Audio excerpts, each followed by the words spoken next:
geração vacinada do Cred Arruda. A saúde do seu bolso agradece. José Lino Souza Barros. Itatiaia, Rádio Vivo. O programa que respeita a sua inteligência. São 10h25, hoje quarta-feira, dia de conversarmos com o médico homeopata Ivan Coelho Maciel. Bom dia. Bom dia, Zé Lino. Vamos hoje falar a respeito de hemorragia uterina. O que é, na verdade, a hemorragia uterina? Bem, a conceituação da hemorragia uterina disfuncional, porque existe a hemorragia uterina funcional, que seria a menstruação. Então, a menstruação seria uma hemorragia uterina funcional. Quer dizer, então a hemorragia uterina disfuncional, que seria o tema nosso hoje, seria conceituado como uma síndrome caracterizada por um desvio menstrual devido a alterações do mecanismo de controle da menstruação, retirando-se a gravidez e as doenças orgânicas da genital. Quer dizer, o termo hemorragia, que significa perda de sangue, é muito usado pelos ginecologistas e não está ligado somente a uma eventual anemia provocada pela perda de sangue. É usado também quando a menstruação se prolonga ou ela se adianta. Quer dizer, então há um excesso de menstruação. Se a mulher tem uma menstruação de 3 dias e ela menstrua 10 dias, então ela tem uma hemorragia uterina disfuncional, segundo o conceito clássico ginecológico. Doutor Ivan, qual é a importância da hemorragia? Bem, a hemorragia uterina disfuncional, ela tem assim, uma importância clínica quando há uma repetição de 3 ciclos menstruais consecutivos.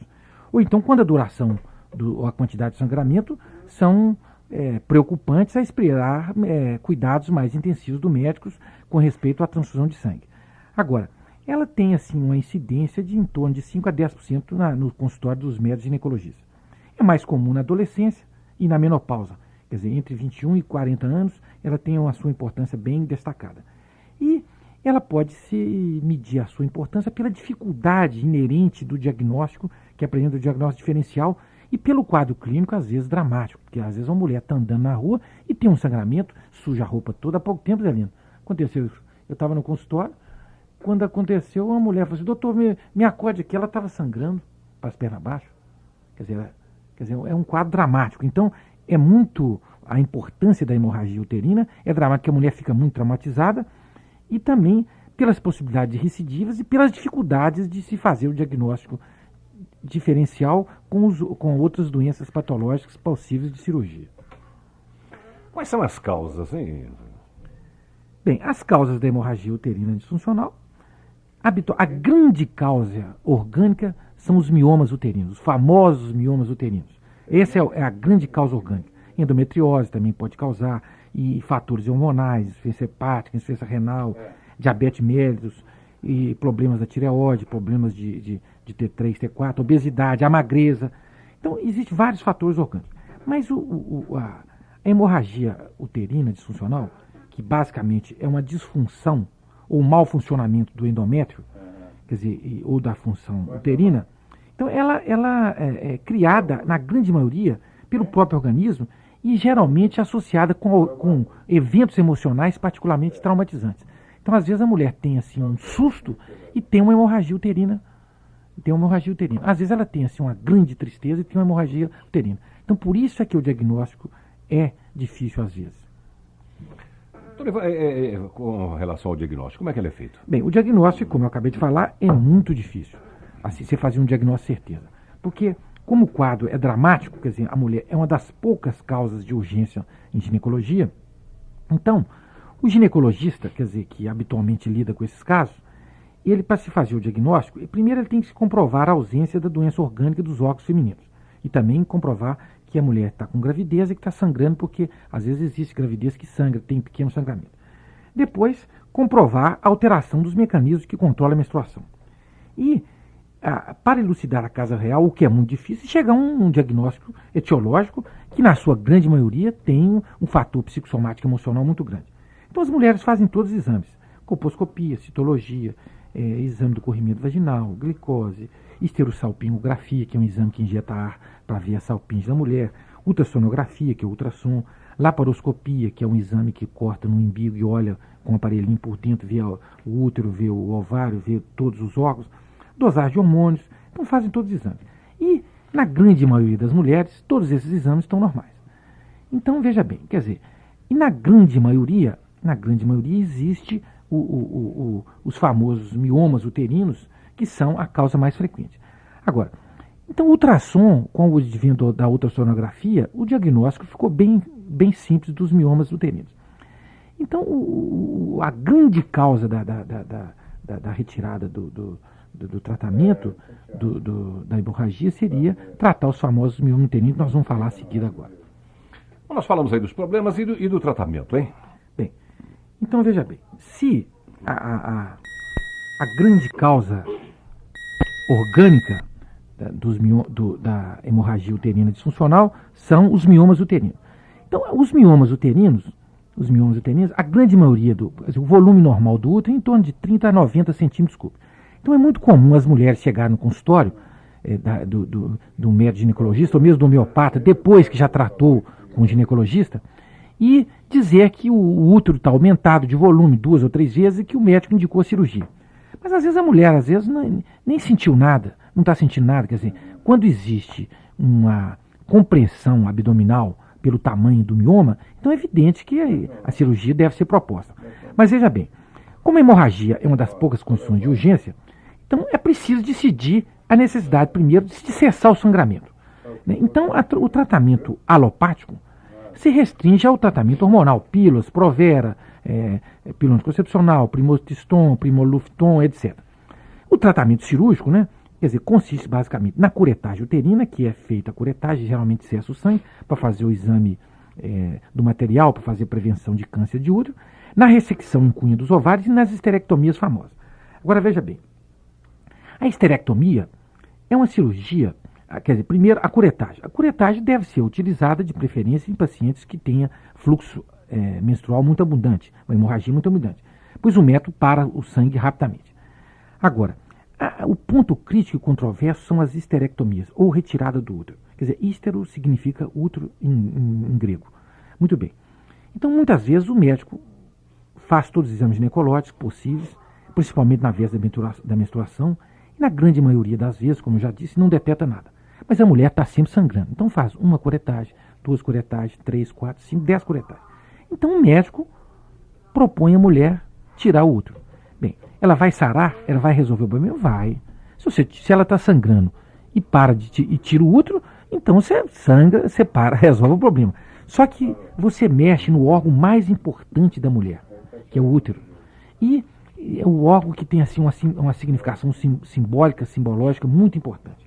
Então, lá nos Estados Unidos mesmo, já fizeram uma pesquisa em 300 casos operados de histerectomia, que é a retirada do útero, mostrando o seguinte, que é uma cirurgia com forte carga emocional, e mostrando a presença de distúrbios em 24% de perturbações da atividade sexual, 20% de síndromes depressivas e 20% de reações ansiosas. Quer dizer, então as significações simbólicas ligadas ao útero são muito fortes em várias mulheres, que para uma será a perda da função reprodutora, para outras a perda da função menstrual, e para outras ainda a impressão de uma perda dolorosa da capacidade sexual. Então vocês vão falar assim, então a homeopatia é contra a retirada do útero? Não. Até porque a cirurgia não é um processo alopático nem homeopático, é um processo mecânico. Então, a homeopatia indica a cirurgia também, quando ela se faz necessário, quando a mulher tem um mioma grande e que não consegue ser tratada com homeopatia também, nem alopatia, e que está comprimindo o útero, então deve ser feita a cirurgia. O homeopata não é contra a cirurgia. Agora, veja bem. Então, basicamente, alopaticamente, o tratamento é esse. Agora, e a homeopatia? Como é que ela vai tratar da hemorragia uterina disfuncional? Então, como eu disse, excluindo os tumores que são cirúrgicos, na grande maioria das vezes, existem os tumores malignos também, que nós estamos falando agora. Então, o tratamento alopático é hormonal. E as mulheres, às vezes, têm rejeição a esse tratamento porque elas estão, na sua idade, na sua experiência sexual, na vida sexual bem gratificante, então elas não querem engordar e não querem ter pelos excessivos por causa dos problemas hormonais. Então, a mulher, às vezes, ela se rejeita a fazer o tratamento hormonal. Agora, se você, na homeopatia, como é que a homeopatia vai fazer?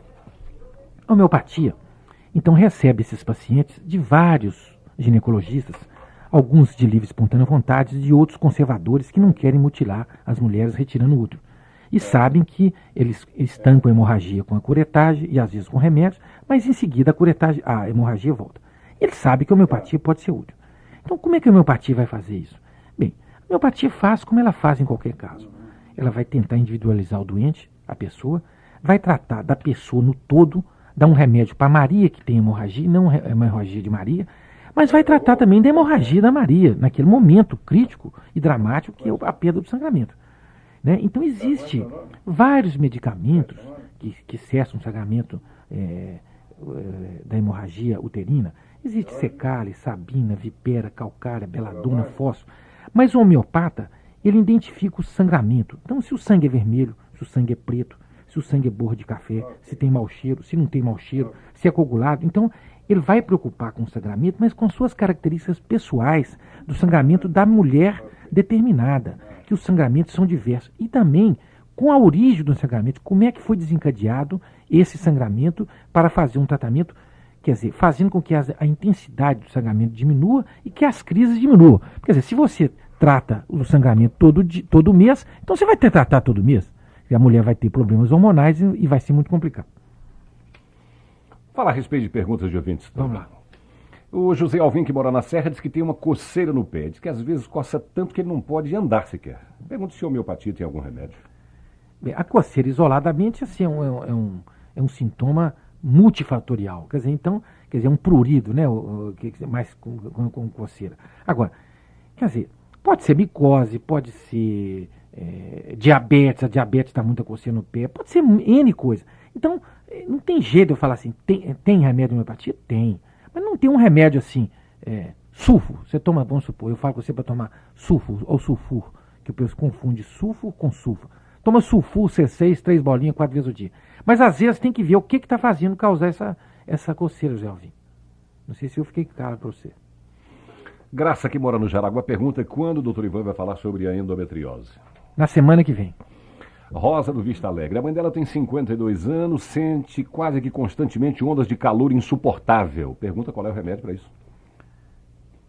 Bem, isso aqui provavelmente ela está na menopausa, né?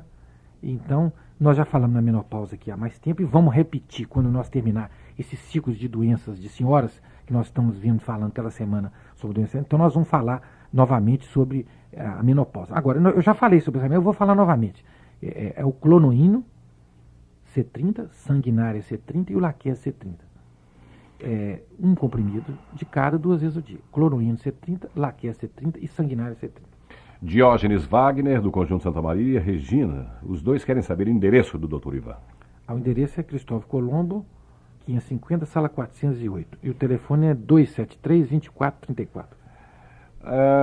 Madalena, que é do Carlos Prates, quer que o Dr. Ivan repita os nomes dos remédios para dismenorreia. Pede que repita bem devagar, para que ela possa anotar. Dismenorreia foi o caulófilo, C6, beladona C6 e magnésia fosfórica C6. Então, mais uma vez, caulófilo C6, beladona C6 e magnésia fosfórica C6.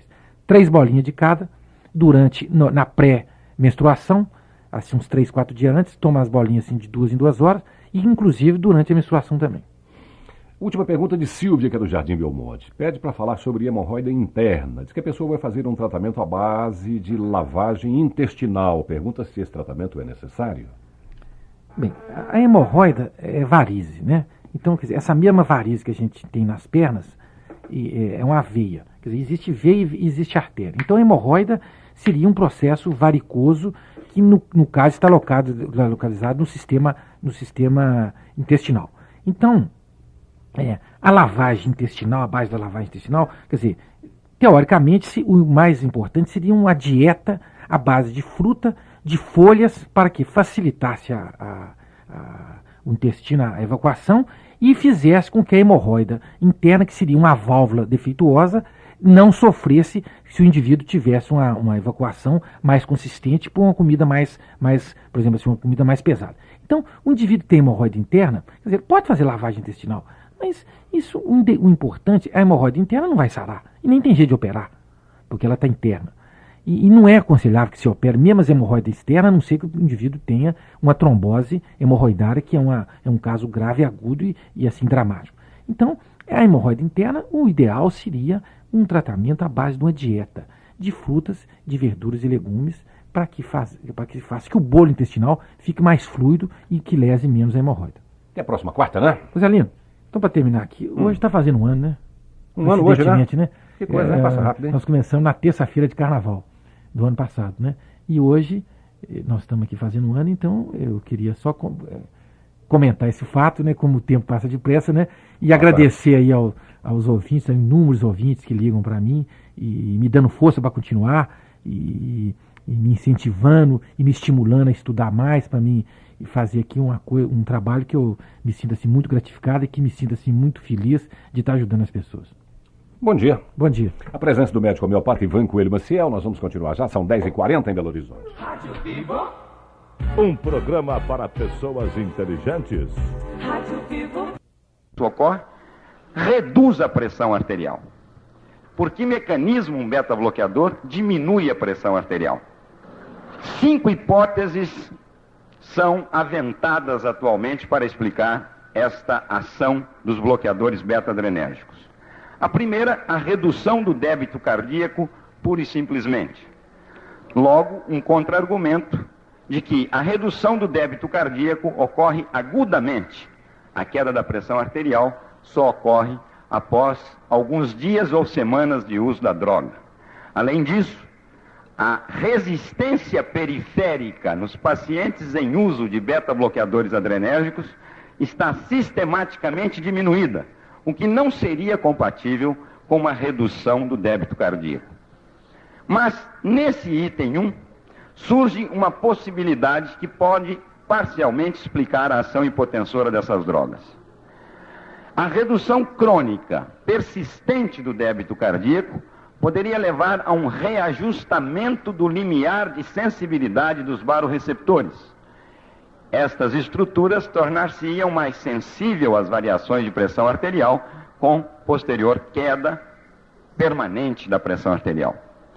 A segunda hipótese é a redução da atividade da renina plasmática, um efeito prontamente observado com o uso de qualquer beta-bloqueador. Primeiro contra-argumento, a atividade da renina plasmática cai muito antes da queda da pressão arterial. Segundo, a atividade da renina plasmática pode ser reduzida com doses bem inferiores àquelas necessárias para provocar queda da pressão arterial. Terceira, bloqueio de receptores no sistema nervoso central do tipo beta pré-sinápticos.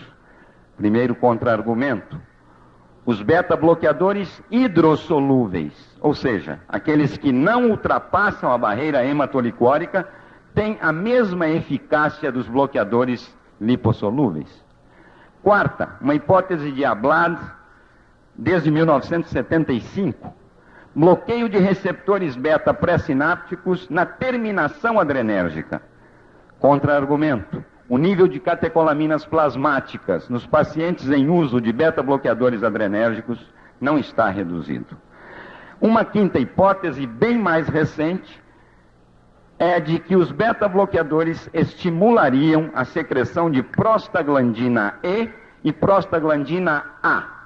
A primeira tem uma ação vasodilatadora da córtex dos rins, e a segunda, por não ser destruída na circulação e ter potente ação vasodilatadora, atuaria como um hormônio vasodilatador. Enfim, o mecanismo de ação dos beta-bloqueadores, pode-se dizer, ainda é desconhecido no que concerne à hipertensão arterial. Finalmente, o que já se conhece a respeito de associação de beta-bloqueador com outras drogas no tratamento da hipertensão. Inúmeros, infindos trabalhos publicados mostram uma potencialização dos beta-bloqueadores com diuréticos, com vasodilatadores de ação direta, como a hidralazina e o minoxidil, com bloqueadores alfa-adrenérgicos, com a metildopa e com a guanetidina e a debrisoquina. Trabalhos mais recentes mostraram apenas um efeito somatório quando se associa um beta-bloqueador comum ao labetalol. E, curiosamente, observa-se antagonismo em 6 de cada 10 pacientes que usam beta-bloqueador em associação com a clonidina. A explicação provável para esse fato é que o bloqueio beta permite que o receptor alfa pós-sinático, o alfa-1, possa ser estimulado de forma mais intensa pela ação agonista parcial da clonidina. O Dr. Arthur Beltrame Ribeiro, professor adjunto de nefrologia da Escola Paulista de Medicina, discorreu sobre a farmacologia clínica dos diuréticos como terapêutica antihipertensiva.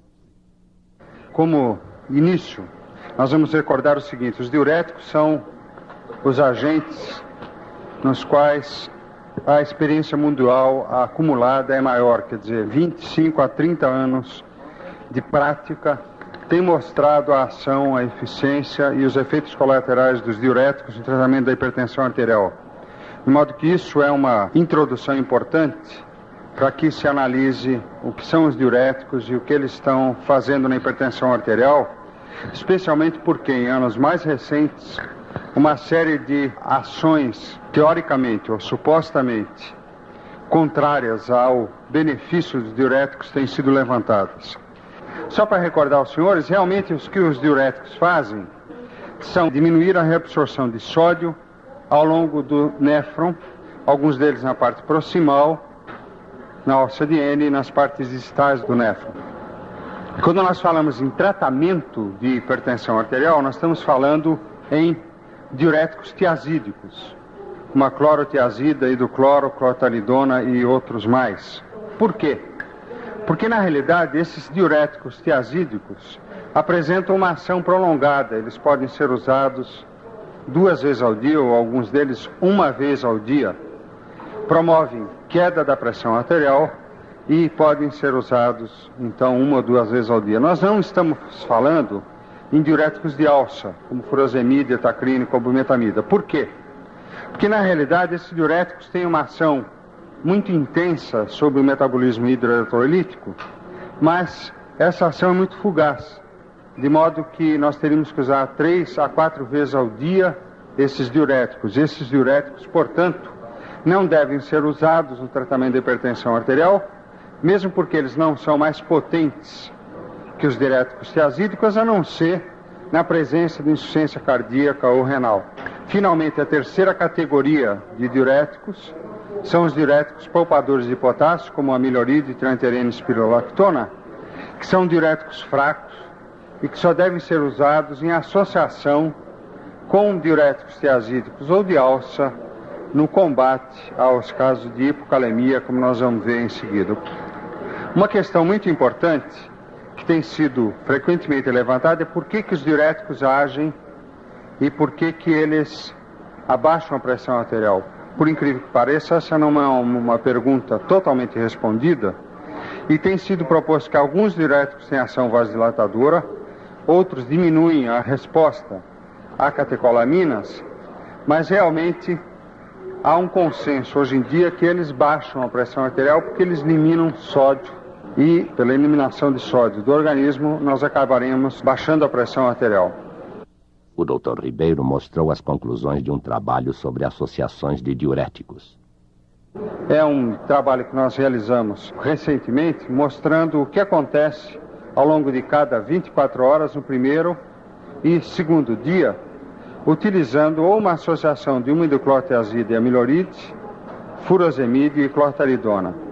O ponto desse diapositivo é o seguinte: o que nós mostramos aqui em ordenadas ao longo das horas é o que acontece com a excreção de potássio com cada um dos tratamentos. Eu só chamo a atenção dos senhores que, com exceção da furosemida, no primeiro e segundo dia, os outros 2 tratamentos, quer dizer, a hidrocloro e a clortalidona, que são quimicamente muito parecidos, têm uma excreção mais ou menos constante ao longo de 24 horas de perda deste íon. Quer dizer, quando nós damos esse diurético, nós estamos excretando o potássio de uma maneira bastante uniforme ao longo das 24 horas, com exceção do uso de furosemida.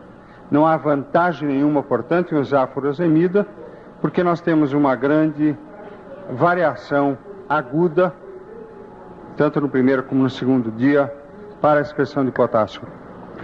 O que acontece quando nós damos um diurético agudamente? Há um aumento muito grande da capacitância venosa, uma queda da pressão de enchimento do ventrículo esquerdo e um aumento do débito urinário posterior a esta ação de aumento da complacência venosa e, portanto, diminuição da pressão de enchimento do ventrículo esquerdo. Na realidade, isso tem pouca repercussão ao nível de como os diuréticos agem. Por quê? Porque a ação precoce, onde nós temos uma grande alteração do metabolismo hidroeletrolítico, mas não grande alteração da pressão arterial, mostra que há uma diminuição do volume extracelular, do débito cardíaco, da pressão arterial, um certo aumento da resistência periférica, da reatividade vascular, da atividade plasmática de renina e da aldosterona. No entanto, a queda da pressão arterial é pequena. E essa queda só é importante cronicamente quando nós temos diminuição da resistência periférica. Para explicar a ação dos diuréticos sobre volume e pressão arterial, o Dr. Ribeiro mostrou um estudo sobre os efeitos da suspensão da diureticoterapia.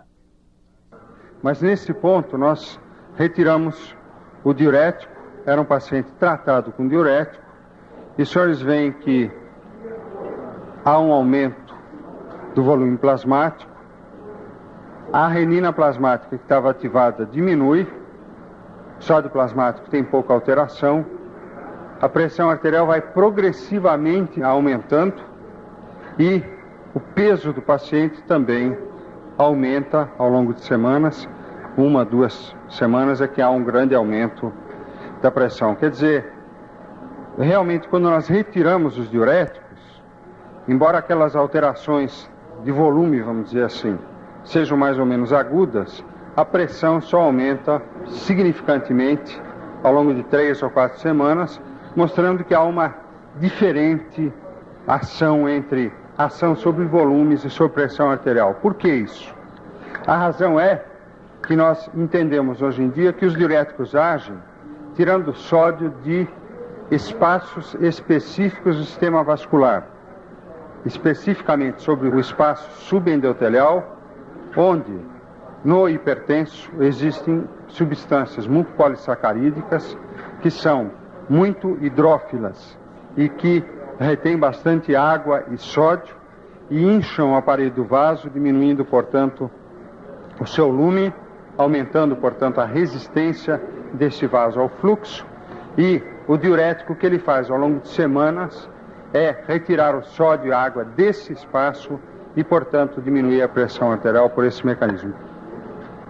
Os senhores sabem que os diuréticos resolvem 60% a 70% dos casos de hipertensão arterial, são bem tolerados clinicamente, ocasionam, na maioria das vezes, sensação de vagas quando o paciente se queixa de efeitos colaterais de um certo mal-estar, às vezes dor de cabeça, cólicas abdominais, etc., mas realmente eles são bem tolerados clinicamente.